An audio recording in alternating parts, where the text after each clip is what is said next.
I'm talking about personal experience here. Like when I try to kill myself and all this stuff with my dad and my own personal drama, I was able to heal way more when I started sharing with people.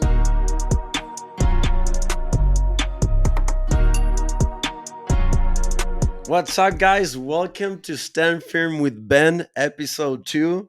Guys, I'm really excited because you guys know this show is all about entrepreneurship, how to win in life. And we're bringing a lot of people that I know, that I look up to. And today, one of my really, really good friends, Tony Acosta in the house. How you doing, brother? Good. Thank you so much. I'm excited. Yeah, dude, I'm really excited. Thank you for making the time. What have you been up to, bro? For sure. Well, first of all, your studio's dope. Looks So good. let's start there. Looks good. Congratulations on Thank your you. project. This Thank place you. is legit, guys. Legit setup.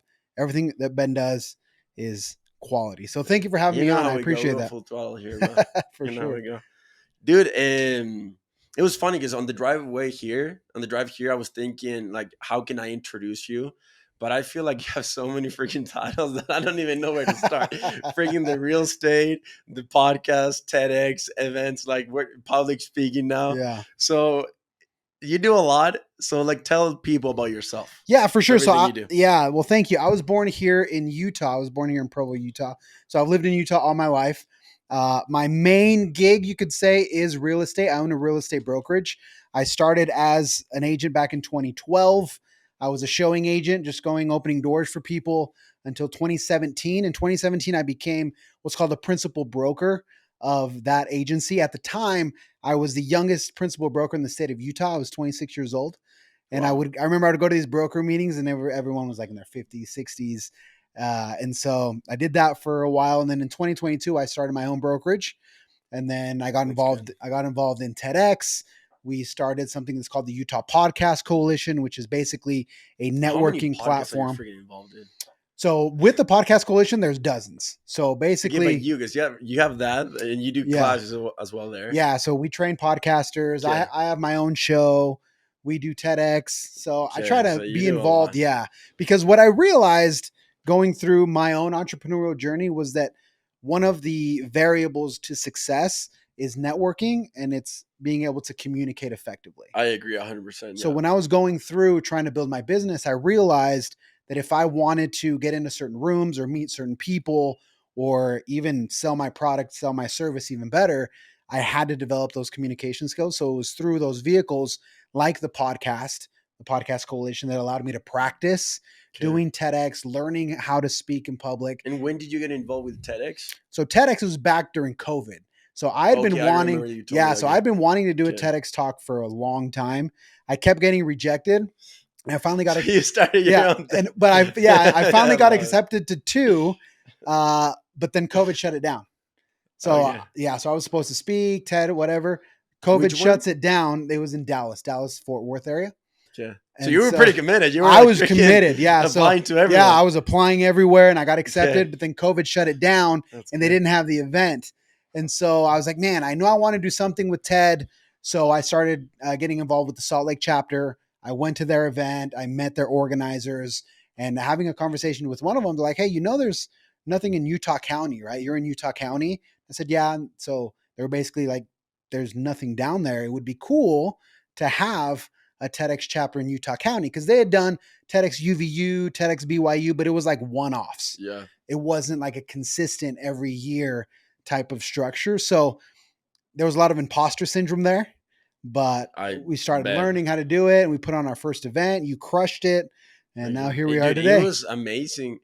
The cool thing is that was your starting point. That was my starting point. It goes all the way from there, all the way up. Yeah. Yeah. And that was such a fun event. And we learned so much on how to put on events, how to vet speakers, how to have a congruent train of thought as the speakers are coming through, all the audio visual on the back end. So the next one's probably going to be in October.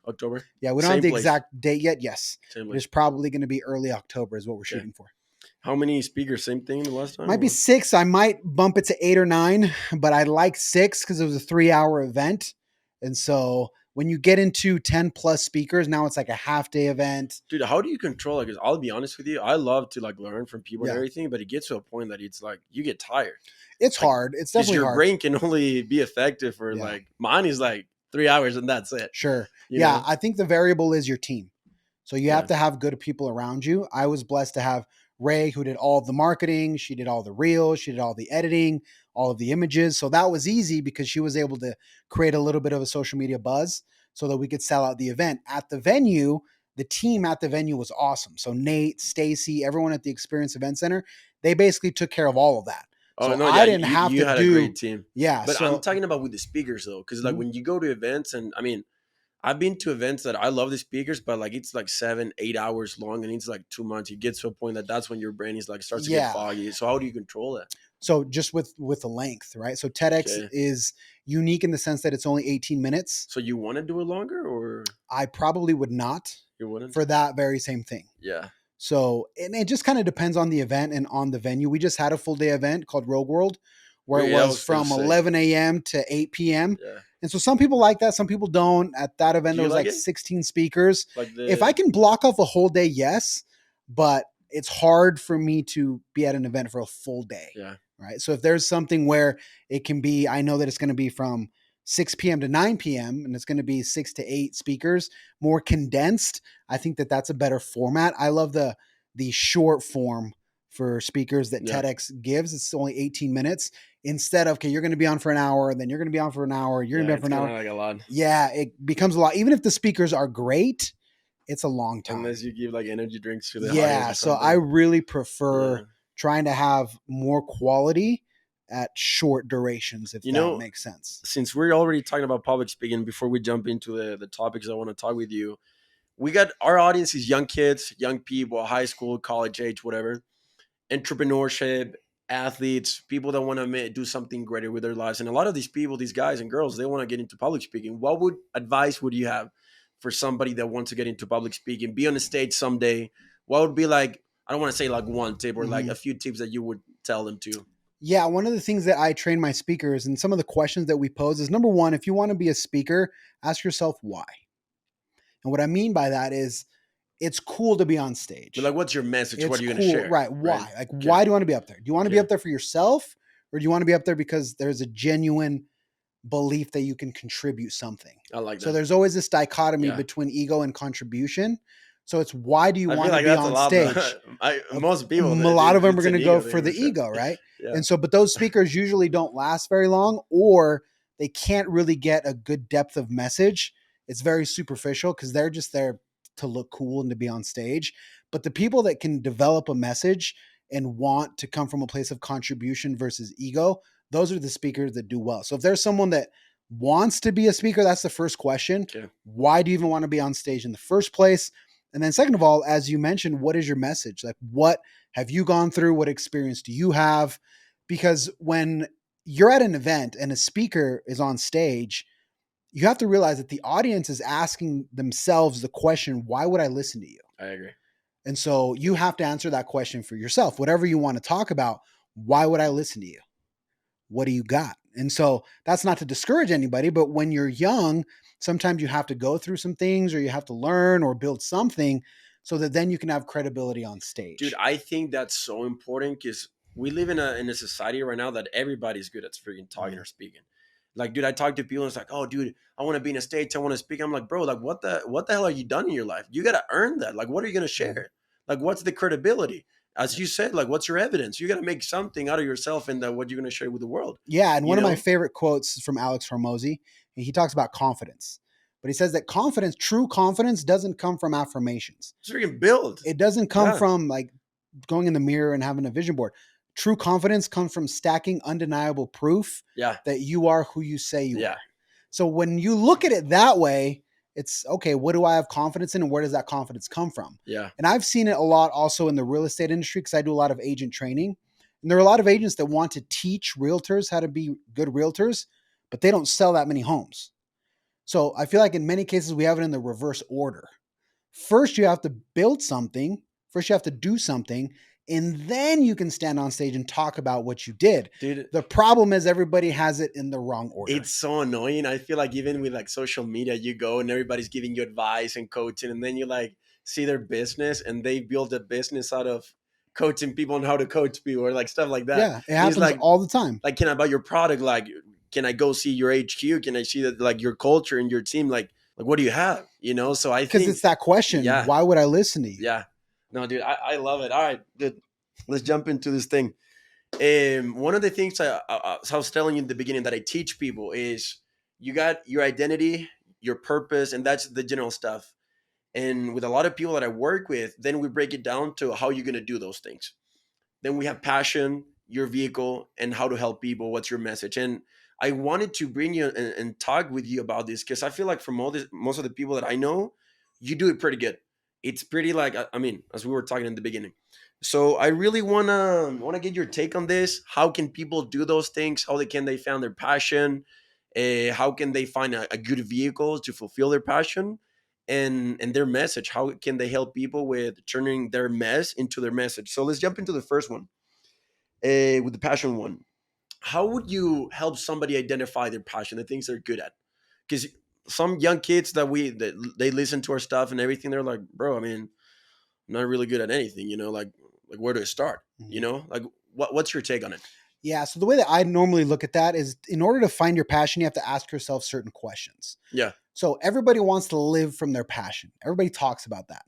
But in my opinion, that's not always the way. If you're very lucky, you'll be able to do that. I mean, But if you not have the everybody can do resources, that. Of you can do it. course, if you have the Yeah, resources, you can absolutely do it yeah, at the beginning. yeah, You know what I mean? If you're in a position where you can make a living doing what you love and what you're good at, you've won. yeah, But there's always those two questions. What are your natural talents and what do you enjoy? So, what do you love to do and what are you good at? If those two match, you've won. But sometimes they don't. Sometimes you're going to have certain skill sets or you're going to have certain opportunities in front of you that you may not see as valuable because it's not your passion, but it can take you to the next thing. I'm a perfect example yeah. of that. Okay, let's jump into it. Did I was it my dream to be a real estate agent? No. I was so surprised when you told me that because I was like, No. bro, isn't that like your purpose thing? No, And then not at they're like, all. you are not. No, No, it's I never not. thought about real estate. My Yeah. parents never bought a house growing up. Like, it wasn't even a thing. But I was presented with an opportunity from a very good mentor. And he said, look, dude, this is a real estate game. This is how it works. This is how much money I'm making. This is how you can grow. And was it my passion? No, but I saw it as a good vehicle that could then help me fund everything And else. what's your passion, Tony? So I love, number one, helping people learn how to communicate is probably the biggest one that I've discovered over the last 24 months. Okay. I also have a podcast that's called the Male Mind Podcast, where we talk about men's mental health. And I've found that for many men, that's one of the biggest issues. Why we have mental health issues is because we don't know how to communicate. Yeah. We don't know how to talk about our feelings or talk about what we're going through, either with our friends, with our partners, with our kids. We're we're awful at that. Yeah. And so what I've tried to focus on is try to combine those two. And I truly feel that all of us are 3 to 5 difficult conversations away from a different level of happiness. And is that something that you've always wanted to do in the beginning when you started real estate, or now it came It comes more? later. Do you think? Yeah. Okay. Yeah. So I didn't have, I mean, when I started real estate, I was 22. Did I have a vision that I wanted to organize TEDx events and train speakers Or and do all help this stuff? people and stuff. You No, didn't not have. at Yeah. all. I was just trying to make money. So I knew that if I wanted whatever it was, because everybody wants to be wealthy, everybody wants to make it, everybody wants to do all of these things, but that in and of itself doesn't make you unique. Everybody wants that. Yeah. Everybody wants to be rich, right? The question is, how do you do it? How do you get there? And that's why I always go back to this idea of you have to build something. What is your vehicle? What's going to get you there? Yeah. Because sometimes when I have conversations with people and they say, well, I love helping people. Like, what does that mean? How are you going to Like do it? helping them in what? Like, Like, yeah. like in what? Yeah. How are you going to do that? Oh, well, I'm going to start a business. Okay, what business? I don't know. Like, I'm just gonna, you know what I mean? Like, there's a lack of clarity for a lot of people, and so they have a lot of motivation, but they don't have clarity on how they're going to Yeah. get there. I agree. So what I've tried to put out there is you got to go in sequence. And the first step is identify a good vehicle that can pay your bills and start to help you reach some sort of financial standing where now you can have the headspace to create something different. And that's the reason why I love what we got going on with, like, even with 20U and like with Stanford and everything, because we focus on young people so they can have a strong foundation from the beginning. Because I always say, like, dude, in your 20s and even before that, that's where you establish the freaking foundation for the rest of your life when you're 30, 40, or 50. And when you see like what's going on with the world, like society, young kids, like high schools, the different ideologies, like, dude, I don't know. I always talk about this. Like, my generation, younger and everything, they have the potential to be great. The reality is that most of them suck. Like, the most fulfilling thing going on is like hanging out with their friends and stuff like that. So I truly believe, like, I mean, I'm really excited for what we got going on with the young kids, but I love bringing people like you because you're not really that far away. You're what, like 30, 32. 32. Like, you're still young, Hmm. So when a 16-year-old kid or an 18 or even 20 or 22, they hear you, it's like, all right, dude, if he can do it and he can help me save some time, that's perfect. And that's the whole vision of what we're trying to do. So you jumped into real estate without even knowing yet, like, what you wanted to do. But the most important thing is do something, like just start moving, Yeah, I did it. just say yes to Exactly. opportunity. Yeah. So I Okay. realized that it was a good vehicle and I was coachable. I was willing to learn. And I Okay. think also realizing that it takes time. I mean, building big stuff takes time. I agree. I started in 2012. I didn't make six figures until year 7. So that's another, I think, misconception that people have, that they want it really fast. And that's your thing that in my show I'm focusing a lot is teaching people not only on how to win and like the highlights and the end results, but what it truly takes.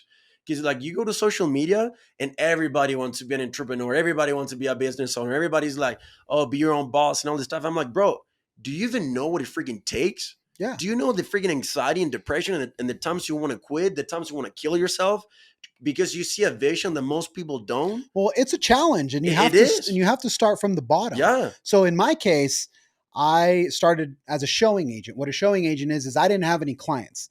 They would say, "Hey, here's the Smith family, go show them homes." So I would go, I would open the door for them. They would look at the house, and then if they wanted to send an offer, they talk to my broker, they talk to my boss. How'd you get connected with this guy that got you into real So estate? he went to high school with my parents. Okay. So we met him at a burger joint like 2 weeks after I came home from my mission. But did you reach out to him first or he just presented you No. with the So opportunity? so we met up at a burger joint. I was just back from my mission, and he asked my parents, "Hey, what's your kid doing?" I was planning on going to BYU, Idaho at the time, and he needed a showing agent. He needed someone that could just go and open doors. And so Sounds good. so he would pay me $400 per client per closing.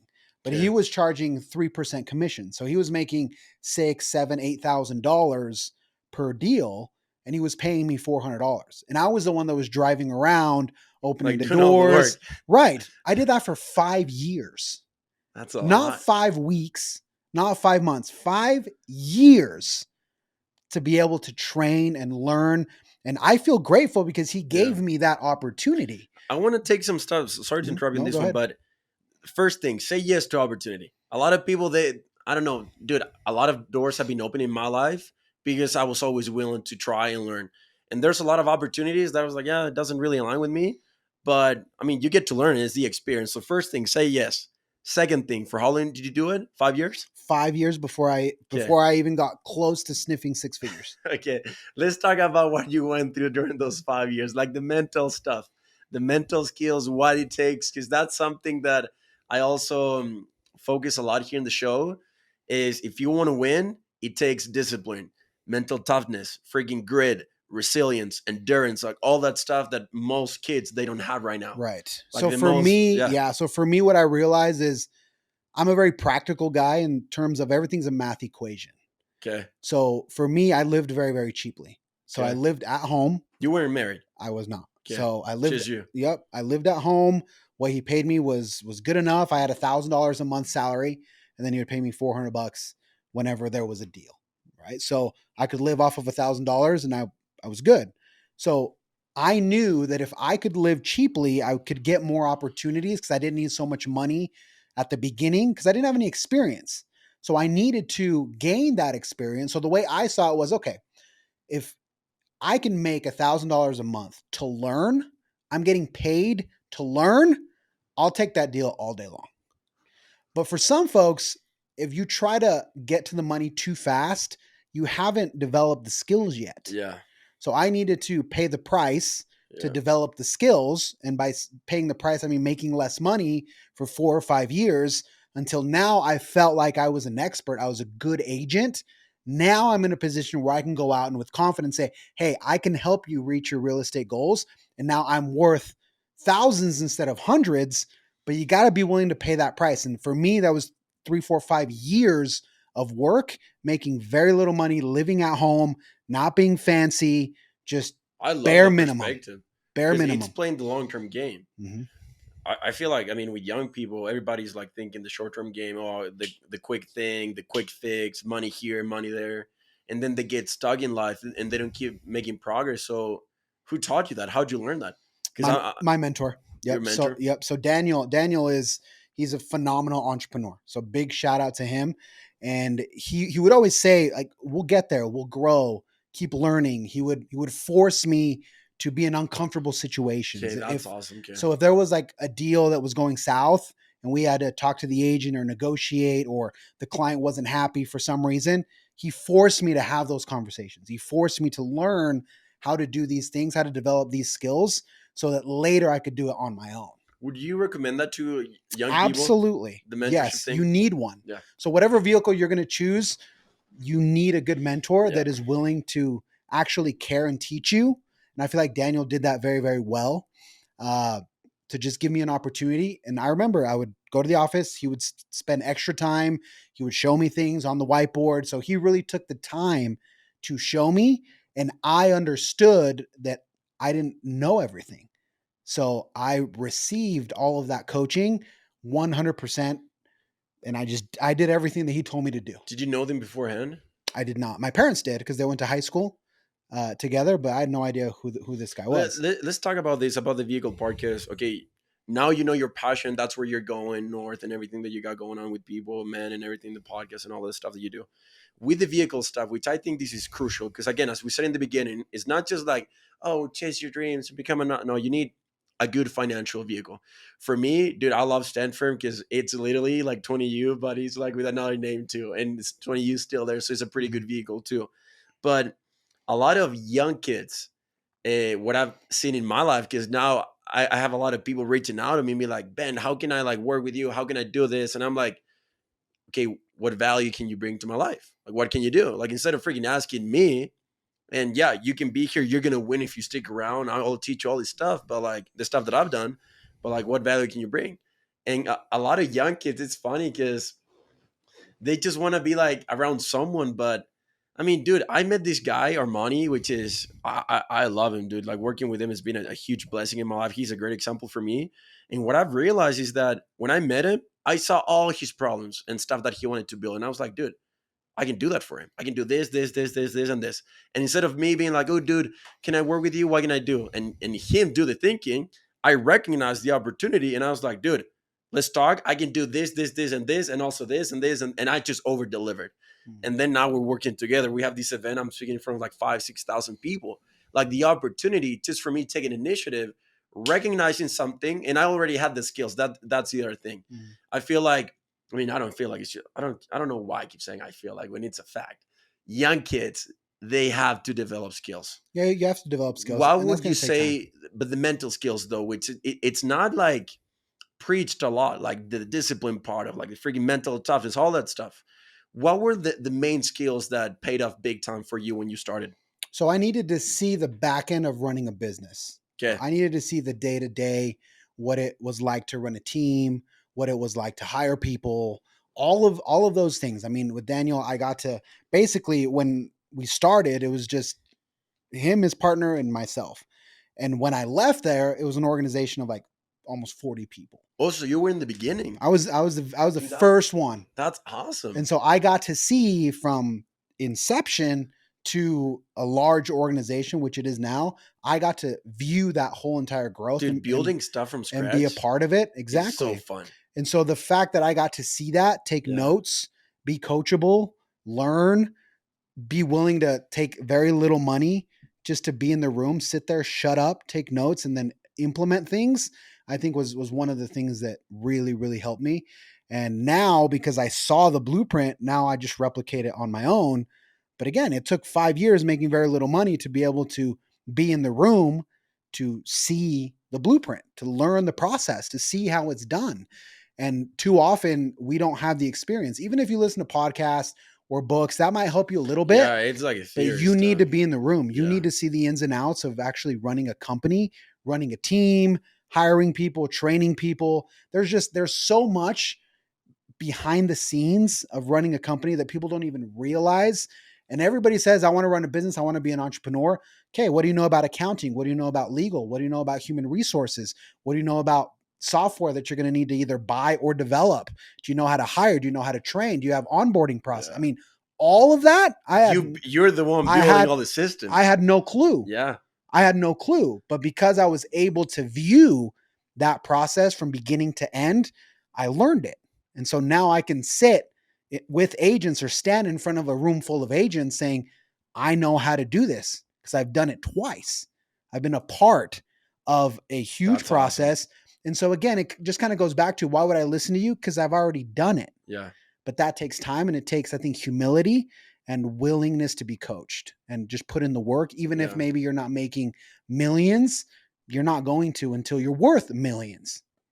That dude, that's such a good advice. I think the vehicle is so important, and I like teaching and helping people understand that the vehicle is not the end. Like for example, for No, you, not at real all. estate was not the end. You gotta do at the end of the day, bro, doing the thing that you love the most, the thing that gets excited. You want to do it. You're passionate about. That's the end goal. But you need a vehicle in order to get there. Because almost You know. always that passion costs money. Oh, 100 It percent. costs money. So you're Yeah. going to need resources and you cannot pursue your passion when you can't pay your bills. Yeah. Just from a mental headspace, stress perspective alone, you can't do it. If you can't provide for your kids, if you're getting your light bill cut off, like if there's financial stress in your life, you cannot build. It's very, very difficult. So again, it's kind of going in sequence. You need to resolve that, the basic financial needs that you have Yeah. through whatever vehicle it is. It could be, even if it's a 9 to 5, that's fine. Not everybody's meant to be an entrepreneur, but you need to satisfy that and maybe a little bit extra so that you can have the breathing room and the tranquility that your bills are taken care of. Yeah. And then you go build, not the other way around. No, I agree, but I mean, like, still, I think knowing where you're going in life and making a plan how to get there. Okay, this is my passion. This is where I want to be. I need resources. Where's the vehicle? And then and find it. Because, dude, I was working on sales before, and I was coaching this kid that he's a manager there, and he called me. He's like, "Ben, can I just talk to you?" Like, all right, barely sit down. And he was like, "Dude, I feel just stuck in life. Like, I'm managing like 20 people, but I'm like, and I'm talking like 18, 19-year-old kid that he's already has a pretty good experience and money and everything." And anyway, I was like, dude, you're more than just to be in sales and selling pest control just here. This is your vehicle. Now let's figure it out. Like, what do you like to do? What are you passionate about? Sure. And then we came out that he wanted to get into education, writing books, and he has all the talents in order to do that. But I feel like a lot of people as well, they jump in the vehicle and they stay there forever, Mhm. and their progress just dies. So I love you as an example because you could have stayed there, you know, but now you're doing a lot more, Mhm. you know. So anyway, I think that's amazing. Let's jump into the other one. So we got passion, recognize your passion, your vehicle, the thing that can take you to your passion and get you there. Now, the most important thing, your message, how you can help people with your product, with your service, and the thing that makes you you. And with this one, it's the quote that I heard a couple of weeks ago is your mess is your message.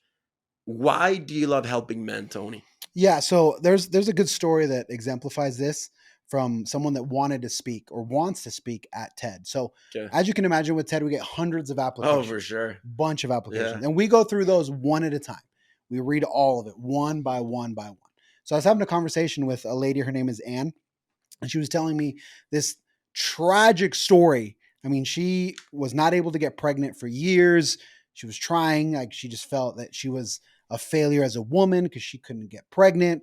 She went to all the clinics, she did all of the stuff, all of the treatments, wouldn't happen. Finally, it happens. She gets pregnant. She has a baby girl. When her daughter's 2 months old, she drowns in a bathtub and passes away. Oh my gosh. So she goes through decades of wanting to get pregnant, not being able Yeah. to. She finally achieves it. And at 2 months old, because of something that she wasn't really paying attention, the child drowned in a bathtub. So she's telling me the story, And she's like, I don't know. I mean, I want to You're share talking in it. person with her? Yeah. Okay. And she's like, I want to share it, but I mean, I don't know. It's so personal to me. And so as we were going through this exercise, I said, try to remember how you felt on that day. On that day. And she was in a headspace where she had processed it. She's been to therapy. So this was years ago. She feels like she's in a better place, which is why she wants to speak, because she's like, I feel like at this point in my life, I've kind of processed it. It's been a long time, but it's still there. Right. And so that's kind of her thing. And so my question to her was, try to remember how you felt on that day. And when you realize that what happened to you happened to somebody else yesterday, that's when you start to say, wow, like what would you say to somebody? And I asked her rather, what would you say to somebody that had that same experience a day ago, two Yeah. days ago? And she went off. I just said, just try to think of what did you do? Who did you talk to? What helped you go through that? You mentioned that you went to therapy. What was that like? What things were effective? How did you like get your mind off of things? Like try to remember how you survived such a tragic experience. That is what you can share. That is something that if you feel that that's your calling, because she did, she said, I feel that I need to talk about this because I know that a lot of parents go through this, that they lose children. So my message to her was everything that you've gone through over the last decade plus, everything you've done to try to reconciliate or to try to make peace with that event, that's what you can share. And that's what somebody else that's in the audience That's that is powerful, going dude. through that or knows somebody that is going through that, maybe, just maybe, you can save them so much grief or even a little bit of grief of that pain that they're going through with a recommendation, a quote you say, something you did, something as simple as I just went out for walks every morning. She would say, I would just go out for walks every morning Yeah. just by myself. That helped her. So when you talk about how you can find your purpose and all of these things, it's really trying to analyze your life. What have you gone through or what have you discovered? And how can that help somebody else? And it's been really eye opening for me going through this process with Ted because you hear so many stories, Yeah. tragic stories that I'm like, I mean, I have a 6-year-old. I can't imagine the pain. But for her, she's been able to, and not everybody can do this, she's been able to take that tragic event in her life and try to turn it, start the process of trying to turn it into something positive because she understands that other people are going to go through that too. And she feels this calling to maybe help a little bit that mom that is feeling the way she did 14 years ago. And that's what she feels called to do. Dude, I wanna take this topic. I love this topic with my life. I was talking with somebody a couple weeks ago. I think it was last week, and he's 30, 34. They have one kid. They've been trying to do in vitro since they got married. They've lost like 25 kids in It's total. wild. Spent thousands of dollars, and that's already a pain mentally, like the mental toll. And then the second thing is that he struggles a lot with his confidence, self-esteem, knowing if people care about him and stuff like that. And he's been tried to commit suicide multiple times. And we're just talking, and like I could see in his face like the grief and everything. And I have a lot of compassion for people because I understand what it feels like. I've been in the other side. But at the end of the conversation, I was like, dude, okay, this sucks that it happened, but dude, God just gave you a freaking gift. Why? Because imagine if you can freaking overcome all that stuff. How many dudes are feeling the same way? I mean, now with your podcast, how many guys want to kill themselves and they're in the relationships and they don't even speak or they don't even talk? I mean, with guys, like with girls, they're pretty emotional, so they always talk. But with dudes, we don't talk a It's lot different. because we think that we're the alpha, no Mm-hmm. emotions, and we can't cry and all this stuff. So he's like, bro, you have a freaking gift. You gotta share this thing. And I always tell people, you can find your purpose in your struggle. Right. You can find your freaking purpose in your struggle, dude. Like all the bad stuff that you think may disqualifies you for helping people, that's the thing that qualifies you because you can relate. If you were perfect, you can't relate to anybody. Correct. Now that applies after it's processed. Oh, 100%, And a that's what I hundred found. percent. Yeah. And you said it, you said if you can get over If this, you can overcome. if you can overcome. Once you overcome. But that Yeah. if can take Yeah, decades. And I so one of agree. the things that we talk about in the Male Mind podcast is if you feel the need to even reach out for professional help, you have to do that. But even I found, dude, like I'm talking about personal experience here. Like when I try to kill myself and all this stuff with my dad and my own personal drama, I was able to heal way more when I started sharing with people, when I started helping people. Because then I was like, wait a minute, now I can give all the struggle and the bad stuff, I can give it purpose. So now it means something. I didn't have to go through all this hell just for no reason. Right. So I think you can And for still, some for some people it that will works. be true. Yeah. But for others, what I found is that when you talk about these experiences, it's extremely painful. Yeah. So if you're going to go on stage and talk about Okay, that's how different. you're, I'm not saying like go talking in front of I thousands. know, Yeah, yeah. but the point that I'm trying to make is that the more you talk to people about it, you're revisiting that event. Yeah. You're revisiting that time in your life, and for some, that's incredibly difficult to do. So there is no answer, right? There is no this is right, this is wrong. You have your experience of saying talking about it helped me get over it. Perfect. Absolutely. And so for some, that might be something to try.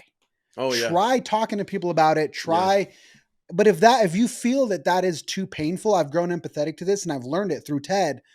If it's still too painful, then you still have work to do, whether it's personal or professional, to consolidate your past and get to a place where now you can try to turn it into something Yeah, positive. but even if you go and talk to somebody like therapy or stuff, like you're still like talking about it though.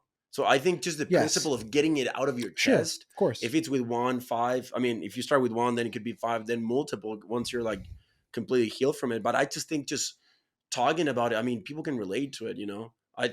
I don't know, dude. I think like with struggle now, I mean, I'm 20, I'm pretty young. I'm gonna be 24 in a couple of months, but I, God has just taught me so much, and I see struggle just as a blessing because it gives me so much opportunity to relate to people, and I think people if they can see that in a different way and they can give purpose to the bad stuff, I don't know, dude. It just gives you a different perspective, in my It really opinion. does. And that's why shows like this, platforms like this Yeah. are important because somebody might be going through something now and they can have certain thoughts, but when they hear that, now they start thinking in a different way. And so that's why I think platforms like this are so valuable because they give people that perspective that they might not be able to achieve on their own. Yeah. So somebody else has to give you perspective in most cases. Uh, and so, yeah, I mean, absolutely. You have to try to turn the negative into a positive, but that process is different for every individual. I agree. I agree. I've met people. They're like, I mean, with my mom, for example, her dad killed himself when he was 42 or 44, and it took her like 18 years And some people can never, they can't do it. to talk without crying about Of it. course. Of So course. time is a factor for sure. Mhm. But I mean, I think the main thing, dude, is like when people, because you're gonna struggle regardless. Sure. At least give it purpose to like your I struggle. I think agree. you can I help a lot agree. of people with it. I agree. And I think that the more that these kinds of conversations and platforms grow more mainstream, people will learn the skills to do that because that's a skill set. It's a Oh skill yeah, set to yeah, be able to turn negative into positive. In many cases, I'll speak from my own experience. My parents didn't teach me how to do that. yeah, School doesn't teach you how to do that. School doesn't make you emotionally intelligent. School makes you book smart if you're lucky. School doesn't teach you emotional intelligence. yeah. Where do you learn it? And I think that's one of the issues with today's society is there's nowhere where we can learn these skills, the emotional intelligence, how to, how to thrive in crisis, how to manage your stress, how to have difficult conversation. Who teaches you that? These kinds of platforms I think can really help along with professional help when needed to give people the skills that they need to be able to overcome. Jumping into what you just mentioned, because dude, I think that's huge, and that's why I'm so passionate about young people.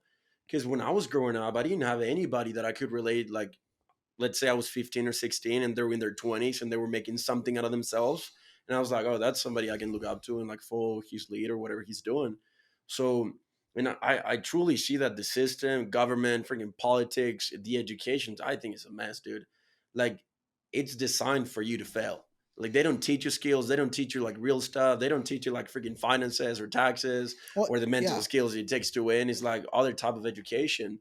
But what advice would you give to young people in order to learn more, develop skills, get into this path that the system or maybe your parents are not going to teach you, your school's not going to teach you?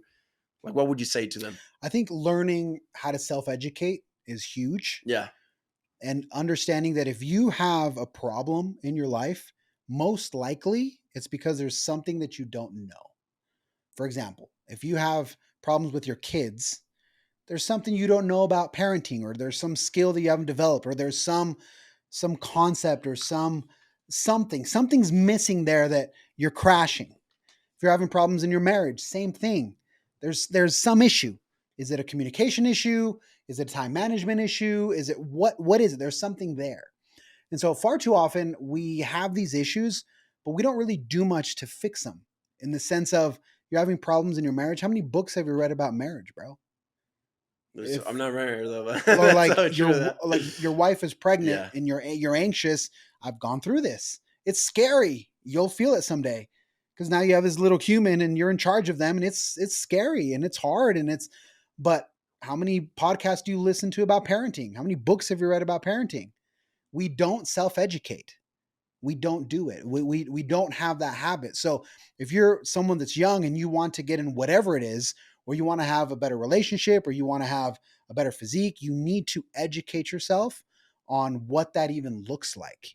So instead of just saying my life sucks because this, and this, saying, okay, I have these issues. How do I solve them? yeah. What am I missing?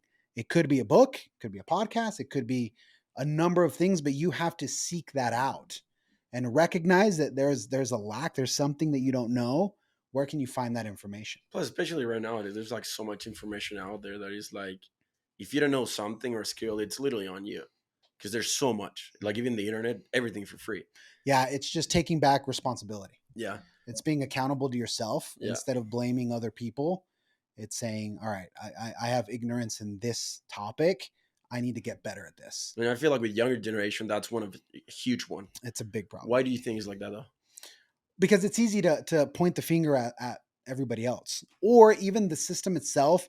You're always hearing, oh, the government is this, or oh, media is this, or social media is toxic. And so sometimes people can look at that and say, well, that's why I'm struggling. I have low self esteem because social media is toxic. No, it's not. You decide what is on your feed. You decide who you follow. You decide what you consume. Social media is as toxic as you make it.